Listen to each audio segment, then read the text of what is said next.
This is Where We Live from Connecticut Public Radio. I'm Catherine Shen. An act of translation is always an act of betrayal. The pure and faithful transfer of meaning from one language to another is impossible. These ideas and the questions they inspire are central to author Rebecca or RF Kuang's 2022 novel Babel, or The Necessity of Violence, an arcane history of the Oxford Translators Revolution. Babel was published in August 2022, but the nearly 700-page novel is still getting attention and praise. Local bookseller RJ Julia recently invited yours truly to host the author in a conversation about the book, which we're delighted to share with you today. The chat took place on November 16th at Polson Middle School in Madison, and that setting was, it turns out, quite relevant to Babel. Let's take a listen. Different from live radio. I'm on the live stage tonight. Thank you all for coming. This is very exciting. Do you want to say a few words before we get started? Oh, I just always feel so naughty when we do an event at a school because it feels like we shouldn't be here. They're going to kick us out any moment. It is taking me back a little bit now that you mentioned that. I wasn't thinking about it until this moment. So I'm going to take the next 2 hours to process the fact that I'm back in school and I'm not sure if I like it or not. But I think it's the lockers that really are sending me. Well, here's a funny story. Side note before we actually start this is, so I spent a lot of time in Taiwan during my childhood. And so a lot of my exposure to American school was like Babysitter's Club and like Nancy Drew.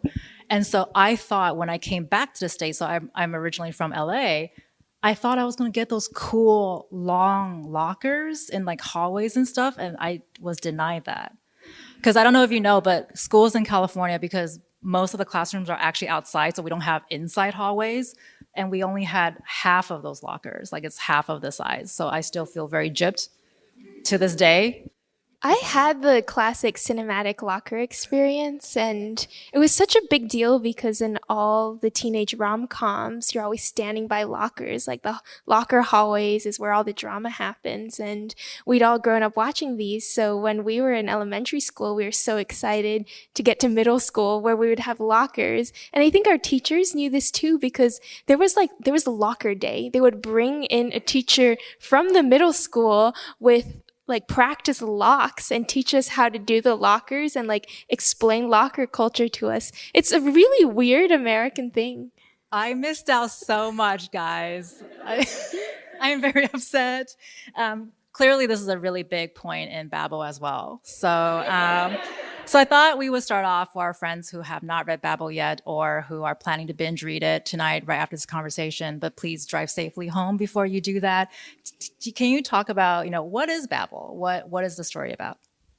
So Babel is a historical fantasy novel set in 1830s Oxford, and it centers around 4 students who have entered to study at the Royal Institute of Translation, which is not a real institute at Oxford. I made it up, but I think it should exist. And the reason why it's fantasy is because the magic system is something called silver working, and how it works is you inscribe a phrase or a word in one language on one side of a silver bar and the corresponding word or phrase in a different language on the other side.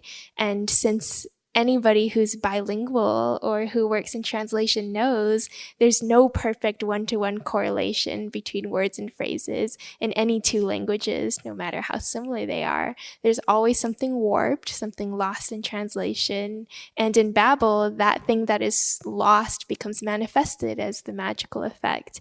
And it's also about secret societies and friendship and decolonization and all sorts of fun things. And lockers, obviously. Well, and I think one thing I really love about Babel, you just mentioned it too, it's so many genres in a novel. It's you mentioned it's history, it's fantasy, it's dark academia, which I think is like a subculture in of itself that merits its own conversation, like a separate conversation later. But I'm really curious to learn why the Victorian times? I'm a big Victorian lit fan, Vic Dickens fan, love Mary Elizabeth Braden, but curious to learn, why the Victorian pastiche?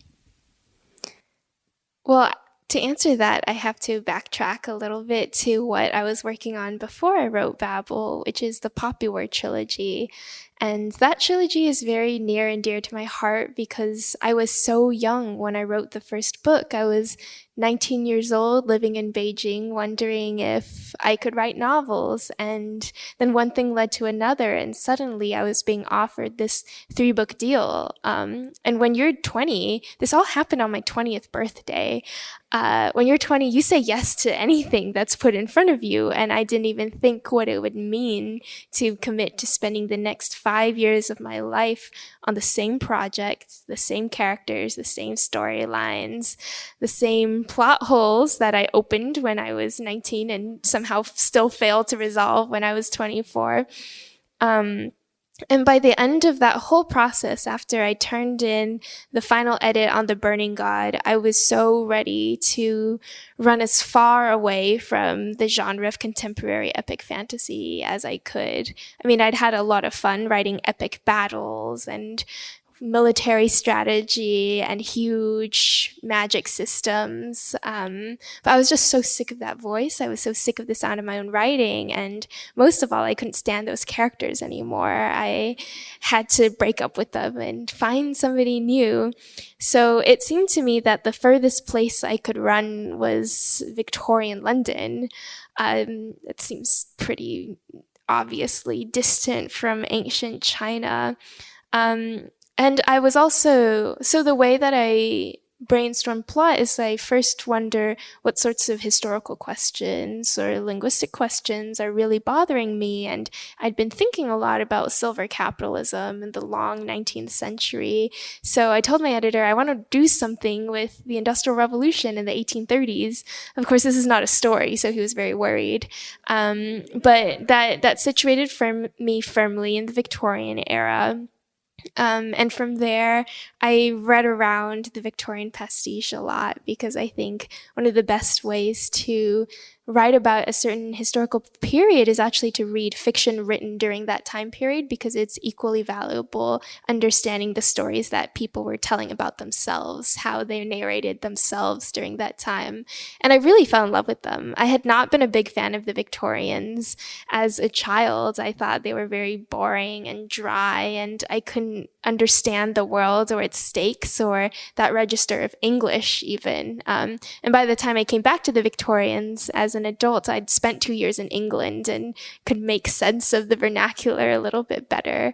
And I realized that the Victorians are nothing like the stereotype of stuffy English literature. They're messy and they're dramatic and they have all these inappropriate emotions, but they don't know what to do with them. And it's just, I was startled and delighted to discover all these tropes that really resonated with me. So I just read my way through Dickens during lockdown, and at the same time, I was writing Babel, which is very much a successor to Dickens. The tail end of the story is on Saturday, one of the theaters in Toronto invited me to pick any film to screen, and then I get to talk to a captive audience about that film, which is any movie geek's dream. Instead of talking my partner's ear off, I get to talk the audience's ear off, and I picked Armando Iannucci's The Personal History of David Copperfield, which is an adaptation that came out during the pandemic, so nobody really saw it. Nobody was going to theaters, but I think it stars Dev Patel, so I need not say any more. If you haven't seen it, it's absolutely wonderful. And yeah, I forgot what the question was. I just like thinking about Dickens.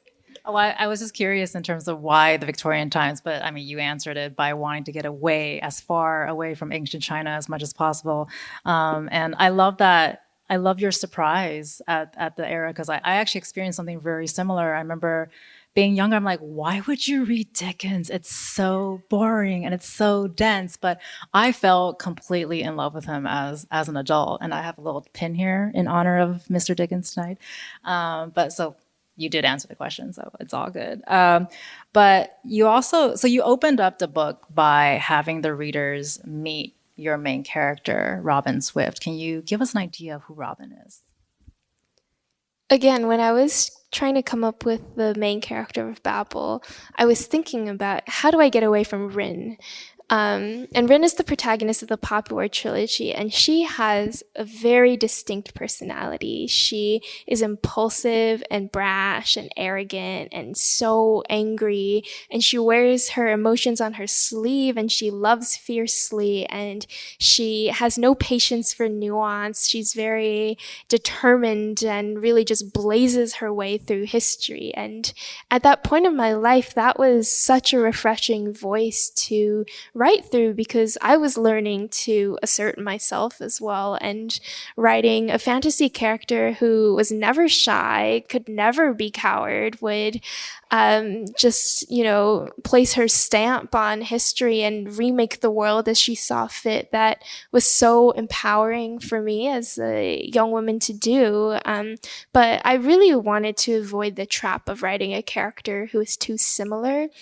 I think I had my heart broken by a lot of young adult authors when I was in middle school and high school who would write these wonderful series, and then they would announce new series, and I think, great, I get to read more by my favorite author, but then the new series would just be the children of the characters in the original series, or a new cast of characters who all felt like watered down versions of the characters I already loved. So I thought it's quite dangerous to try to repeat what you've already done. I need to take on a different challenge. So Robin is Rin's opposite in every way. He is so uncertain about who he is and who he wants to be. A big theme of the novel is his trying to figure out what side he stands on, because his hesitation is not a moral flaw. It's actually very sympathetic. It's always difficult to sort out what power structures you belong in and how you want to ally yourself along those structures. And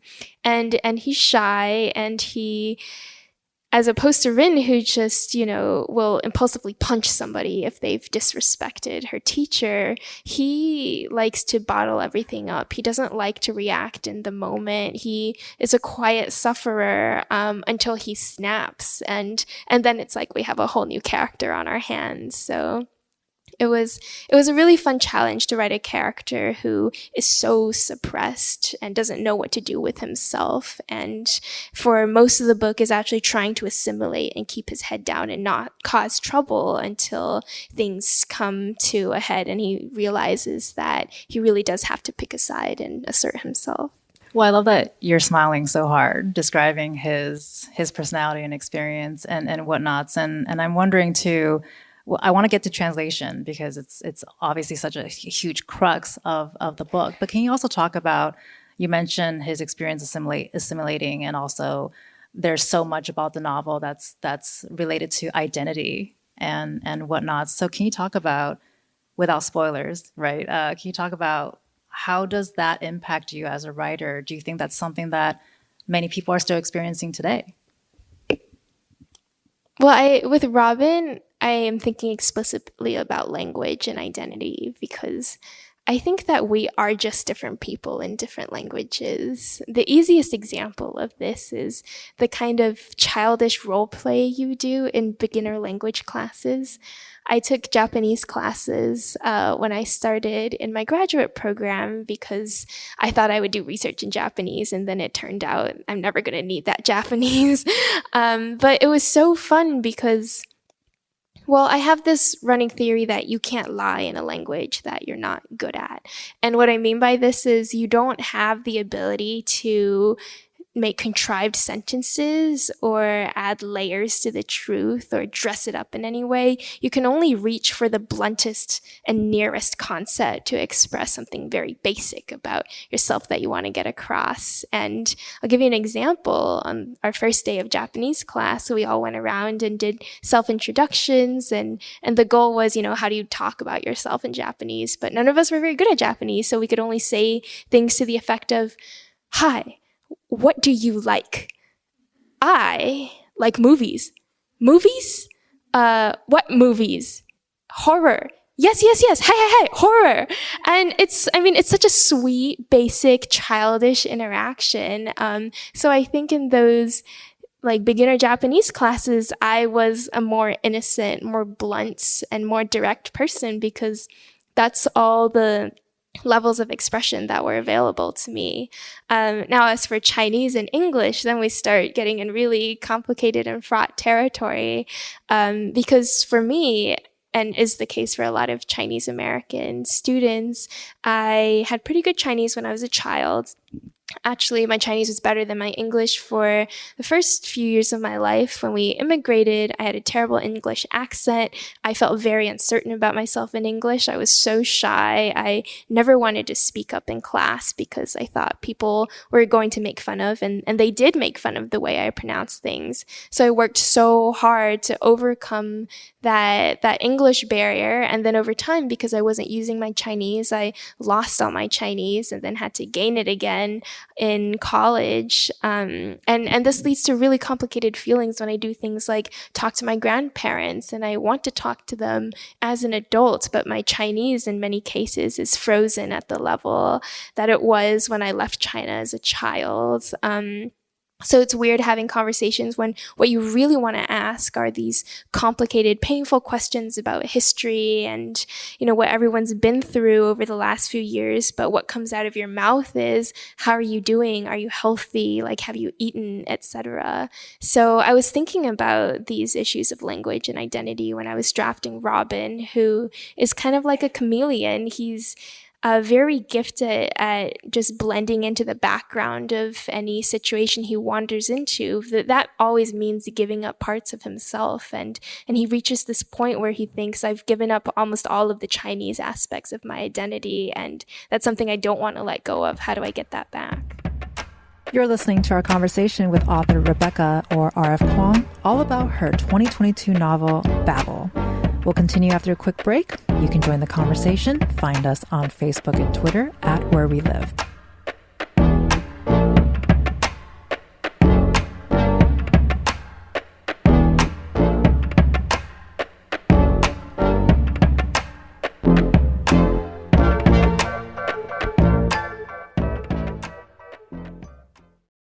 This is Where We Live from Connecticut Public Radio. I'm Catherine Shen. This hour, we're playing some of our conversation with author Rebecca, or RF Kuang, all about her 2022 novel, Babel. This event was hosted by local bookseller R.J. Julia. I asked Rebecca about the allure of academia and the kinds of academic authority she was calling into question. Take a listen. There's something called the dark academia genre, which I think is much more popular as a common phrase now than it was just a few years ago when I was starting to draft Babel, because so many dark academia books have been published in the last 4 or 5 years. But it used to be that dark academia really just referred to Donna Tartt's novel, The Secret History. And The Secret History is an archetype of this genre because it really is about the dangers of romanticizing the academy, and a very particular kind of academy too, an elite campus, very much like Princeton or Yale or Harvard, a place, and Oxford, of course, a place that feels disconnected from mundane reality, that feels like it could be anywhere in the past 1,000 years, that really harps on its nostalgia for a past that never was, a place where you can be suddenly transported to the 19th century and you're wearing, these big jackets and ties, and you're walking around smoking cigarettes and reciting poetry in the courtyard.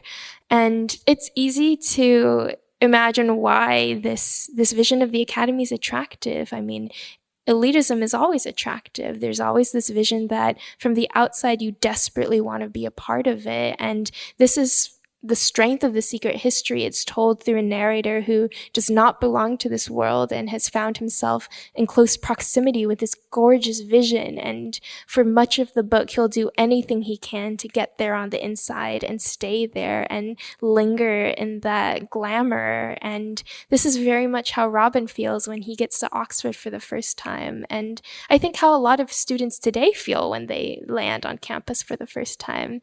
it's absolutely beautiful. It feels like a movie set. It feels like a place that is outside of time, that is very much divorced from the messy realities that we all live in, where you can just read philosophers and poets and novelists from centuries past and forget who you are and where you are. And I think there's some benefits to that mode of education. I also think that it is so important for the academy to remain firmly attached to reality, to live the life not just of the mind, but the life of the world. And the practices within the academy that reinforce this kind of ivory tower, for instance, publishing academic texts in deliberately obscure ways that make them inaccessible for anybody outside campus, the fact that you have to pay exorbitant amounts of money to read most of the current scholarship that's being published if you don't already have a university email address. I mean, I can go on and on about my frustrations about this divorce from reality, but it goes way, way back. And we haven't even touched on the ways that academies and the early universities in the US, Harvard, Princeton, Yale, William and Mary College, the ways in which they were not just complicit or adjacent to or benefited from, but active agents of projects of native genocide and perpetuating a slave society. I mean, there's an immense amount of documented history about that now, and we still treat these places as perfectly innocent, neutral, objective centers of knowledge production, when really they have, they've been built on blood and bones all along.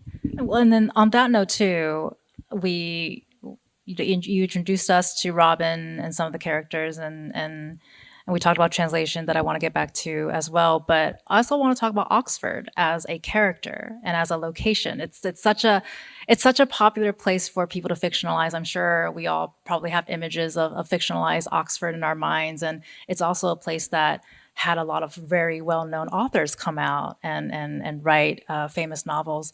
And so I'm curious in terms of, your process in terms of blending history, blending real life experiences, and creating your version of Oxford. What was that like? Was there a moment when you're researching Oxford and you're like, oh, that happened, and it shocked you and it propelled you to want to do this? Well, I was lucky in that there's such a rich symbolic vocabulary attached to Oxford already that I can enter into imaginative discourse with. You're right that so many people have been through Oxford and written about it. Just off the top of my head, I mean, J.R.R. Tolkien was there, and I think you can detect shades of Oxford in how he describes the Shire. Philip Pullman was there, and Lyra's Oxford in the Golden Compass trilogy was a very vivid place for me when I was a child. Samantha Shannon went to Oxford, and she's written a fictional version of Oxford in The Bone Season. So by the time I actually stepped foot on campus, I had all these romantic expectations for this gorgeous place. And I mean, the thing about Oxford is that it really just is that gorgeous. It lives up to every expectation. And then what happens is that we all went, and then we were severely depressed the whole time we were in our programs, and that's a whole other conversation. I will say the beauty that I found in Oxford was not the romantic ideal of the student there. I was very disillusioned actually with my studies there and with the program, but with the friendship and found family I made when I was there. That's really at the heart of Babel's Oxford. The romance is not in the outside architecture or the nice libraries or the high teas. The romance is those dimly lit, tiny cramped student quarters where everybody's sitting cross-legged on the floor. making inside jokes that nobody else can understand, speaking in a made-up language that only the four of them know, and howling with laughter at things that shouldn't be funny. That was my Oxford, and I think that is a universal experience because you don't have to be at a place like Oxford to feel this. It's the experience of any student on campus who is living away from their parents for the first time and figuring out who they are and who they want to become, and with a bunch of other people who don't know who they are or who they want to become yet. And you're forging your identities side by side with one another and falling in love with one another. And that sense of people is just as vivid and important for me as the sense of place. Well, I'm really glad you mentioned that because I actually have a friend who's studying publishing there right now, and she described to me the exact same experience where she's so stressed out, but she met a group of friends that really made the experience, and she's still there, but she's really enjoying the experience now because she has friends that understand what they're going through. And I wanted to ask, because I love an academic setting or a novel that's set in an academic setting. And I think one of the reasons why I love it so much is because of the friendships that you follow with the characters and, the shenanigans they go through. You think about yourself as a student and the shenanigans that you've done. And so there's a sense of relatability, I think, when you have a group of characters like in Babel where they found themselves in this space. So can you talk about that kind of friendship and relationship and maybe give us a glimpse of Robin's cohort, his main friends, and why was it important to present the way they're being presented? There's a kind of deep and intense love you feel for your friends in college that I think for many people, something you never get close to again with adult relationships, unless you try really hard to find those people. And I'm fascinated with that intensity, which I think is really a hallmark of a lot of dark academia novels. It goes back to The Secret History and the idea of the cohort, the core four, the core five that love each other so much that the rest of the world pales in comparison. I mean, they'll kill for one another. They'll cover up murders for one another. I mean, I don't feel that way about any of my work friends. And I have thought a lot about why is it that in college you're able to make those relationships, and those often end up being the strongest friendships of your life, right? The people I met at Oxford, they're going to be my bridesmaids. They're all going to be at my wedding. I still see them. I saw them just 2 weeks ago. I hosted a big reunion at our home. And I was thinking, what was special about that moment, aside from the fact that we were all severely mentally ill and being mentally ill together? Why that point in your life? And I really do think it's because you are an unformed subject as yet, and you are defining yourself in relation to the people around you, like who they are. Your image of them is important for figuring out who you want to be to complement that. I think there's also this shrinking of distance from your friends in college that doesn't exist in adult life. In dorms particularly, but really on campuses generally, you can just wander in and out of people's rooms. Like family dinner just is going to the dining hall. You always see your friends around. It's not weird to see your friends for breakfast, lunch, and dinner. With adult work relationships, like it's weird and creepy if you see your friends too often. You have a good friend date. It's somehow taboo to say, well, I'll see you tomorrow. It's like, oh no, we have to wait 48 hours to digest what just happened until we're willing to see one another again. I think that's really sad. I think that grown-up life is so atomized and isolating and alienated, as opposed to the period of your life where you can just be so vulnerable and open to everybody you come across. I think that's something we can change about adult life, by the way. I think it's something particular to contemporary American society, this cold distance between even people who call themselves friends. But anyhow, I'm thinking about that intensity and the nebulous barriers between love and jealousy and hatred. So Robin's cohort is fun because every single member is tied closely to somebody I love very much. And the very first scene I ever wrote of Babel was there's this scene where it's just like such a flyaway moment. You might not even recall it, but they're sitting on the floor of Letty's room and they're laughing because there's this smell of fruit and they can't figure out where it's coming from. And they were playing a card game and the cards are scattered on the floor. And after leaving Victoire's room that night, Robin walks home and he feels like he's walking on air because he's found his family. And I had that exact experience at Oxford. We were playing bananagrams. We were arguing over whether the word feetsy is a word. It's not a word. And something smelled like bananas, and we couldn't decide if it was a group hallucination because we were playing bananagrams, but then we decided to make it an interrogation, and it was Katie's room, so we started screaming at her, "Where are the bananas?" And then we started going through all her stuff and opening the drawers and turning her coat pockets inside out to try to detect this banana. And at some point, she was like lying on the ground while we were shining our iPhone flashlights in her face, screaming, "Where did you hide the banana?"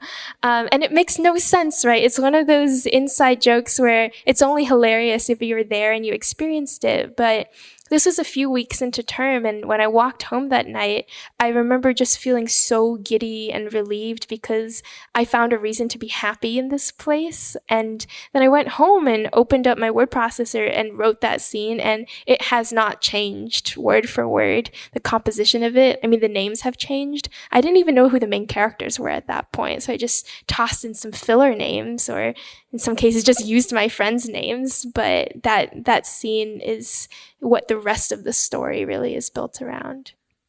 I actually had a banana right before this, so I'm never going to see a banana the same way again.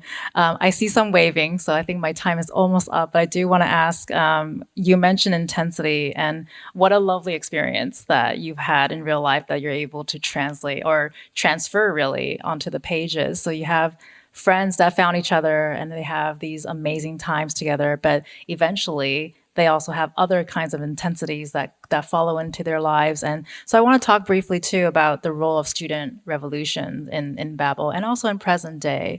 I think it's one of those notions that a lot of people think, oh, when students are gathered together, it doesn't do anything or is weak, it's not going to go anywhere. But I actually find it very powerful, whether or not there's any literal impact. When a young people are getting together in groups, making sure their voices are being heard, there's so much respect I have for that because that's not what I was doing when I was 15 or 16 or 22 or whatnot. So can you talk about the role of student revolution in Babel and just, what are your thoughts of having that as such a sort of a main draw, your driving force in the story? I've been interested in student revolutions across history for a long time. They are very central to Chinese history and Taiwanese history as well. There are so many examples of major protests and students in the streets demanding political change. And I've read a lot about student revolutions in other countries across time. And the thing about student revolutions is that they almost always fail. And so often they're just crushed, like brutally crushed. And it's not hard to imagine why. Students are not soldiers. They have no weapons. They're young and they're naive and they're idealistic and they have dreams that are completely out of proportion to what the current situation demands. And most of the time they're brutally repressed. But then why is it that those revolts echo across history, that we still know their legacies, that we're still thinking about them and talking about them? And I think that's because the student's weakness is precisely his allure, the fact that the student is so naive and doesn't have the jadedness of somebody who's been through more, the fact that students are dreamers, that they are romantic idealists, that kind of hope, that kind of ability to imagine an alternate future is beautiful and it matters. And I hope we keep seeing that. You're listening to our conversation with author Rebecca, or RF Kuang. We'll pick up after a quick break. You can join the conversation. Find us on Facebook and Twitter at Where We Live.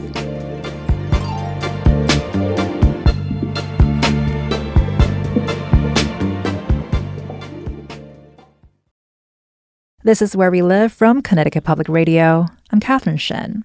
This hour, we're airing our recent conversation with author Rebecca, or RF Kuang.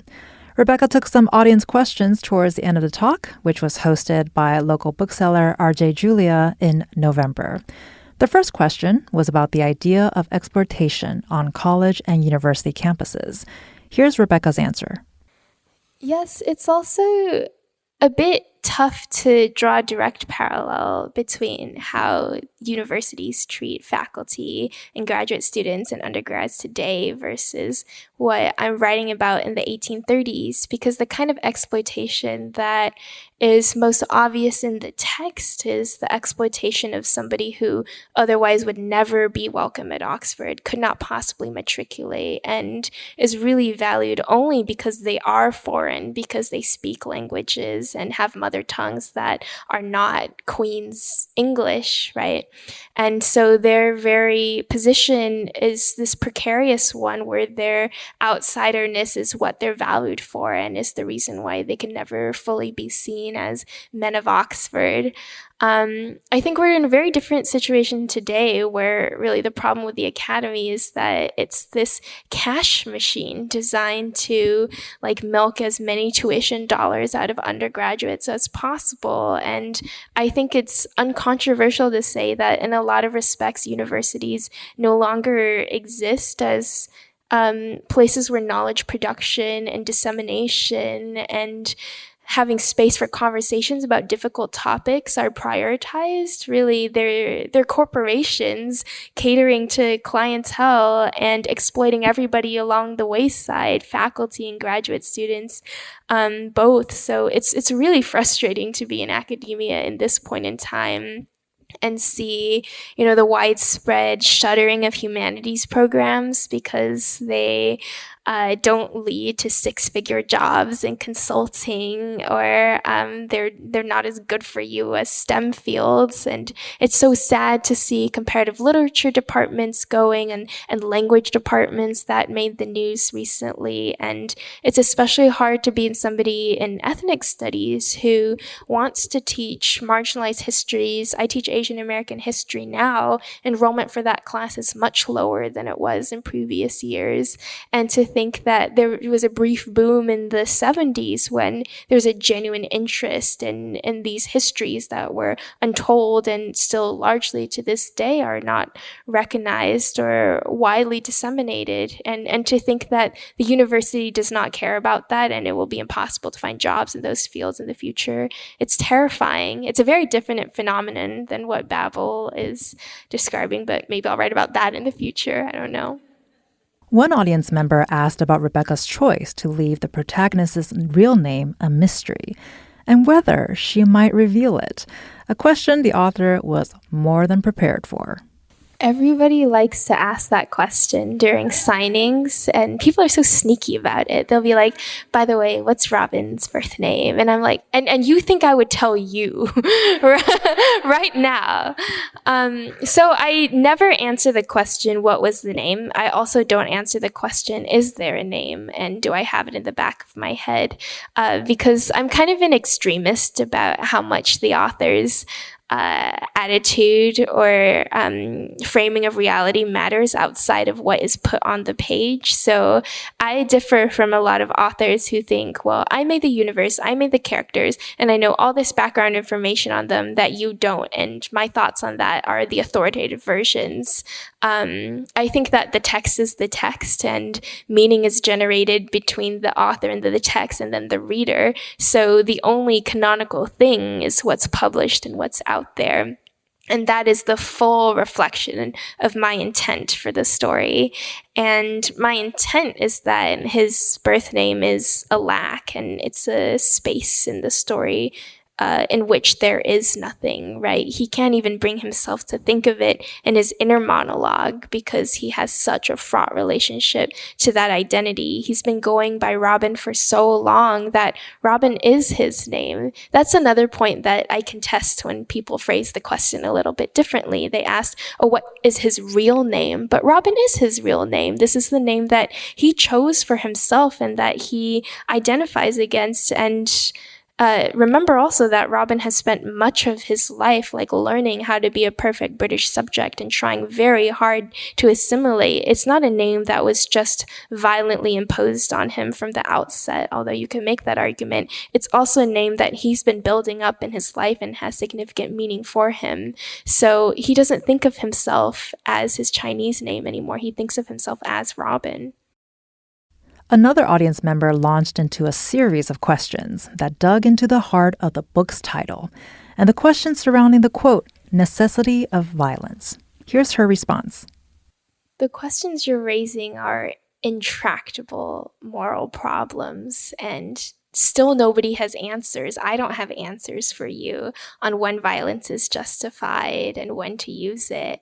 So when I wrote the subtitle on the necessity for violence, a lot of my thinking about violent revolution came directly from Frantz Fanon's The Wretched of the Earth, which has a chapter called On Violence, and his argument is essentially that the colonizer never comes to the negotiating table on his own. Why would he? He has absolutely no incentive to. You can make a parallel argument that slave owners were never just going to free slaves out of the goodness of their own hearts, right? It took a mass strike. It took the slaves freeing themselves, and the slaves did free themselves. That's what happened, not the kindness of abolitionists, certainly not the kindness of slave owners, but the Civil War and slaves' participation in it that brought about a change in the status quo. What Fanon is writing about is anti-colonial violence in order to rupture supply lines and to make it clear that the current situation of exploitation is no longer sustainable. This state of events can no longer hold, and he thinks that unless you're willing to make sacrifices, nothing is ever going to change.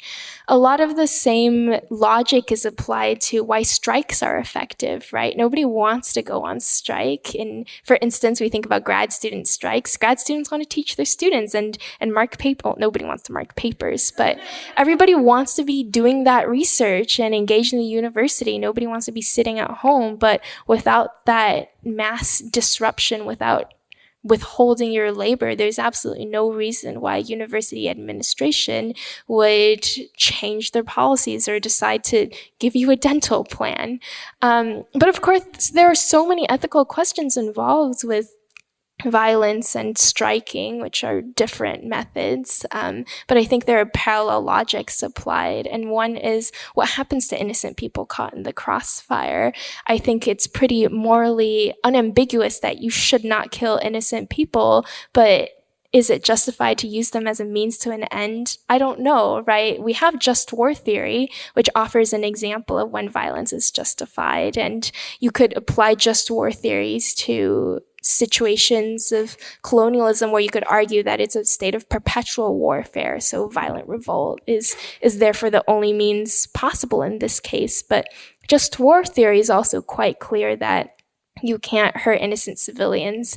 And now refusing to teach undergrads isn't the same thing as killing them, but undergrads also have no power over how the university administration teaches grad students, right? They are the innocents in this case caught in the crossfire of the strike. So is it morally okay to put them in that situation? We don't know, but is it also morally okay to do nothing and let the status quo continue? Probably not. And these are intractable ethical issues that do not have clean answers, that are just always going to be messy and complicated. And I think anybody who claims to have a very clear answer, right, about how oppressed people can or shouldn't act, probably has not thought through the complexity of these ethical problems. But I wish I had a clearer answer for you, but all I can do and all my books can do is unpack the complexities of the questions involved and ask more questions. There was an MFA student and aspiring novelist in the audience who asked Rebecca for her advice on getting serious, staying motivated, and conquering imposter syndrome. My advice for you is to read as much as you can, and importantly, to read in translation or read in another language if you have it. The reason why I say this is because there are so many rich methods for describing the world and thinking about the world that other languages have that English doesn't, and vice versa. And the more time you spend thinking about the world, really moving through the world in a different way, right? In Chinese and English, literally the way that we conceptualize space and time are complete opposites. In English, the future correlates with the spatial direction of in front of us, and the past is behind us. And it's flipped in Chinese because the logic is, well, we can see the past, we can't see the future though, so we can only walk backwards into the future. So if even such basic concepts as space and time change from language to language, think about, emotion words, the rich vocabulary of emotions from language to language, foods, all sorts of sensory experiences, the way that you conceive of interpersonal relationships. And then when you find those different ways of seeing the world in other languages, you want to bring them back to English, the language that you're presumably writing in, that forces you to get creative with English and to break it and stretch it. And this is how English has always been changed and added to. I'm not sure that that's what Shakespeare was doing, but it's certainly what Nabokov was doing. He made English do things that it's never done before, and that's what I like to see from new writing anyhow. And finally, an audience member touched on her experience reading the novel as a native Spanish speaker. She asked for Rebecca's thoughts on that quote, "An act of translation is always an act of betrayal." It's a really well-known phrase, and it means very simply that sometimes translation can be so destructive to what the original intent of a text was. There's a way to do translation that imposes ideological baggage onto the text in a way that perhaps the author would never agree with, or presents the author in text in ways that are just burdened by stereotype and really colored by the presumptions of the person doing the translating.